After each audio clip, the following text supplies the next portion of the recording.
Баршаларыңызға ассалаумағалейкум, сіздермен бірге Жансая. Менің каналыма қош келдіңіздер. Бүгін өзім көптен бері ойнатқым келіп жүрген және сіздерге ұсынғым келіп жүрген ойын түрін ұсынғым келіп тұр. Ол үшін бізге сиырдың суреті керек болады. Қолдан жасап алсаңыздар да болады. Мен арнайы файлға салып қойдым. Бұл міндетті емес. Мен сақтық үшін, әдемілік үшін, жыртып жібермес үшін осылай файлға салып қойдым. Кейін медициналық перчаткалар керек болады. Ақ түсі болса тіптен жақсы. Және қарапайым сүт. Ойын өте қызықты. Менімен бірге болыңыздар.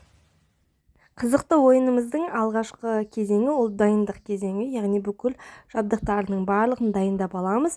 Ол үшін ең бірінші алдын ала салынған, не болмаса шығарылған сиырдың суретін ыңғайлы бір жерге скотчтың көмегімен жақсылап жапсырып алу қажет болады. Екінші, медициналық қолбағымызға аздаған мөлшерде сүтімізді құйып, аузын байлап яки байламай сиырдың желіне жапсырып аламыз. Байлау, байламау өз еркіңізде. Мен алғашында байлап жасап көрдім бұл ойынды, байламай да жасап көрдім. Екеуінде ешқандай айырмашылық жоқ, сүт төгіліп қалмайды. Қолғабымызды сиырдың желініне скотчтың көмегімен жапсырып алғаннан кейін, саусақтарының ұшын иненің көмегімен 1-2 рет әрбір саусағын тесіп шығамыз. Мейлінше иненің қалыңдығы жуан болғаны дұрыс, қайшымен кеспегендеріңіз жақсы болады. Егер қайшыны қолданатын болсаңыздар, тесік қалың болып кетеді де сүтіңіз бірден төгіліп кетеді. Сондықтан инені қолдансаңыздар жақсы болады.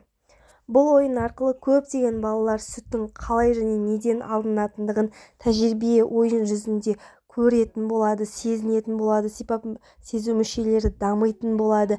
Және де баршамыз білетін Бақара сүресі Құрандағы ол сиыр деген мағынаны білдіреді.